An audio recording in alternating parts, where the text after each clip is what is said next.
AI, 이게 소수만을 위한 기술이 아니라 정말 모두를 위한 기술이 되게 하는 거예요. 이게 요즘 AI 업계의 가장 큰 숙제 중 하나 아닐까 싶어요. 그리고 오늘 바로 그 해법의 실마리를 쥔 ATLS라는 로드맵을 같이 한번 펼쳐보려고 합니다. 자, 한번 상상해 보세요. 전 세계에서 AI를 쓰는 사람들의 절반 이상이 글쎄 영어를 안 쓴대요.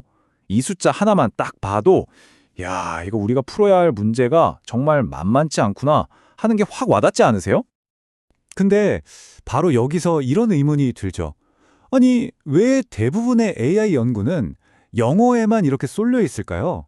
왜 이런 불균형이 생긴 걸까요? 그리고 이걸 해결하려면 우린 뭘 해야 할까요? 네, 바로 이 질문이 오늘 우리가 아틀라스랑 같이 답을 찾아 떠날 여정의 딱 시작점입니다. 자, 오늘 우리가 살펴볼 내용인데요. 먼저 AI의 언어 격차라는 게 대체 무언지 그 현실부터 좀 짚어보고요. 그리고 그 해결책으로 등장한 애틀라스의 핵심 도구들을 하나씩 뜯어볼 겁니다. 언어들끼리 어떻게 시너지를 내는지 보여주는 지도도 있고요. 그 악명 높은 다국어의 저주를 푸는 공식도 알아볼 거고요. 마지막으로 가장 효율적인 학습 전략을 어떻게 고를 수 있는지 그 방법까지 아주 명확한 로드맵을 따라서 쭉 가보겠습니다. 네, 그럼 첫 번째 섹션부터 시작해 볼까요? 우선 문제의 핵심부터 딱 짚고 넘어가죠. 지금 AI 개발 환경이 얼마나 영어 위주로 돌아가고 있는지, 그리고 그것 때문에 어떤 불균형이 생기고 있는지 한번 제대로 들여다보겠습니다. 그러니까 이렇게 영어 중심으로 모든 게 돌아가다 보니까 전 세계 사용자들을 위한 모델을 만들어야 하는 개발자들은 정말 막막한 상황에 놓이는 거예요. 예를 들어 어떤 언어를 같이 학습시켜야 시너지가 나지? 데이터는 또 얼마나 필요하지? 이런 질문들에 대해서 데이터에 기반한 어떤 지침 같은 게 전혀 없었던 거죠. 자, 그럼 이제 해결책을 만나볼 시간이죠. 이 애틀래스라는 게 뭐냐면요. 바로 그 복잡한 다국어 AI의 세계를 항해해야 하는 개발자들한테 뭐랄까 딱 필요한 내비게이션 같은 존재라고 할 수 있습니다.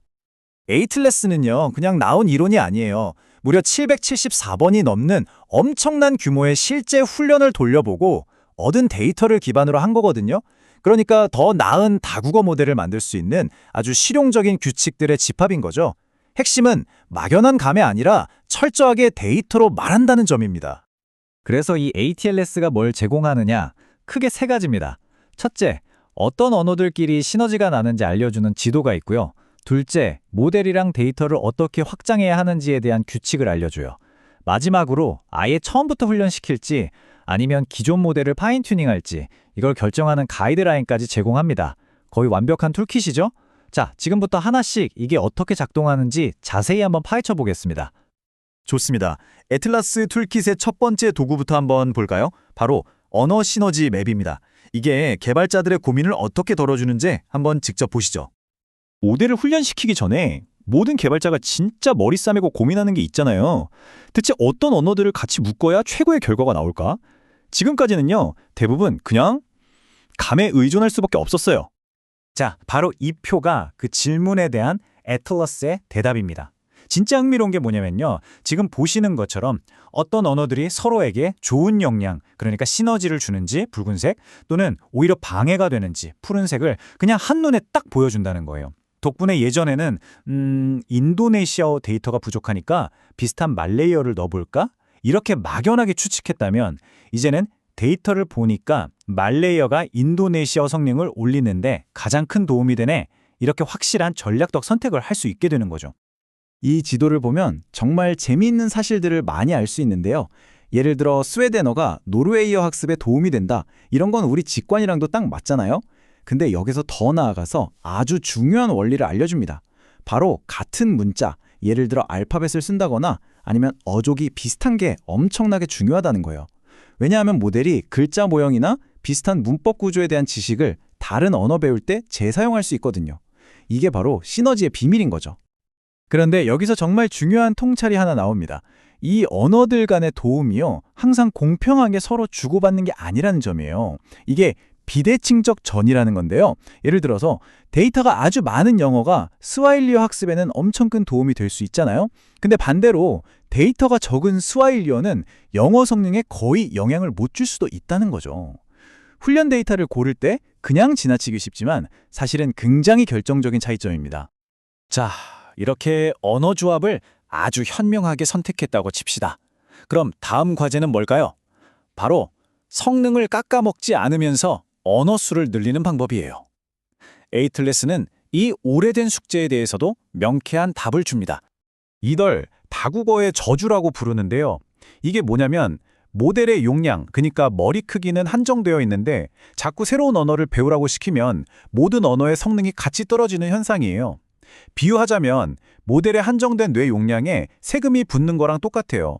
배워야 할 건 늘어나는데 머리는 그대로니까 각 언어에 쏟을 수 있는 집중력이 줄어들어서 결국 전체적으로 똑똑함이 떨어지는 거죠. 그런데 희소식이 있습니다. ATLS는 이 복잡하게 얽힌 다국어의 저주를 풀 수 있는 아주 명확하고 효율적인 공식을 제시합니다. 자, 그 공식이 뭐냐면요. 이렇습니다. 지원하는 언어 수를 2배로 늘리고 싶다? 그러면 모델의 크기는 약 1.18배, 그러니까 비교적 조금만 키워주고요. 동시에 전체 데이터의 양은 그거보다 훨씬 많이 1.66배로 확 늘려줘야 한다는 겁니다. 핵심은 모델의 뇌 용량을 키우는 것보다 양질의 교재를 더 많이 넣어주는 게 더 효과적이라는 거죠. 결국 이 차트가 보여주는 건 이거예요. 언어를 추가할 때 가장 효율적으로, 그러니까 가장 적은 비용으로 똑똑하게 만드는 최적의 성장 경로를 보여주는 거죠. 그냥 무작정 모델 크기랑 데이터를 똑같이 늘리는 것보다 애틀라스가 알려주는 이 공식을 따르면 언어들 간의 긍정적인 시너지를 최대로 끌어내서 훨씬 적은 컴퓨팅 자원으로도 똑똑한 다국어 모델을 만들 수 있다는 겁니다. 자, 이제 개발자들을 위한 마지막 핵심 결정 시간입니다. 이건 AI 세계의 고전적인 딜레마죠. 직접 만들 것이냐 아니면 빌려 쓸 것이냐의 문제입니다. 이 표가 2가지 방법의 장단점을 아주 명확하게 보여주는데요. 왼쪽의 처음부터 사전 훈련은 말 그대로 아이한테 언어를 처음부터 가르치는 거랑 비슷해요. 시간과 비용이 엄청나게 들지만 제대로 배우면 그 잠재력은 가장 크죠. 반면에 오른쪽의 파인 튜닝은 이미 여러 언어를 하는 전문가한테 새로운 기술을 속성으로 가르치는 것과 같아요. 빠르고 효율적이죠. 결국 초기 비용을 얼마나 쓰느냐와 장기적으로 얼마나 높은 성능을 원하느냐 사이의 선택 문제입니다. 바로 이 지점에서 애틀라스가 제시하는 해법이 정말 현실적이고 유용합니다. 예산에 딱 맞는 아주 명확한 경험칙을 준다는 건데요. 이 차트에 보이는 검은 선이 바로 그 기준선이에요. 만약 여러분의 컴퓨팅 예상이 저 선 아래에 있다면 고민할 필요도 없이 파인 튜닝이 가장 현명한 선택이라고 딱 알려주는 겁니다. 자, 이제 다시 한 걸음 물러나서 큰 그림을 한번 보죠. 지금까지 이야기한 이 모든 기술적인 내용들이 사실 우리 모두에게 왜 그렇게 중요한 걸까요? 결론적으로 애틀라스는 개발자들이 더 이상 감에 의존하지 않도록 아주 실용적인 로드맵을 손에 쥐어준 겁니다. 이게 무슨 뜻이냐면요. 이제는 거대한 빅테크 기업뿐만 아니라 작은 팀이나 연구자들도 훨씬 효율적으로 다국어 AI를 개발할 수 있는 길이 열렸다는 거예요. 그리고 이걸 통해서 우리는 드디어 진정으로 전 세계 모든 사용자를 위한 더 공평하고 포용적인 AI를 만들어 나갈 수 있게 되는 거죠. 마지막으로 이 질문을 여러분께 던져보면서 마무리하고 싶습니다. AI가 마침내 이 세상의 모든 언어 장벽을 완전히 허물게 된다면 우리는 과연 무엇을 만들고 어떤 세상을 보게 될까요? ATLS 같은 연구들 덕분에 그 미래는 우리가 생각하는 것보다 훨씬 더 가까이 와 있을지도 모릅니다.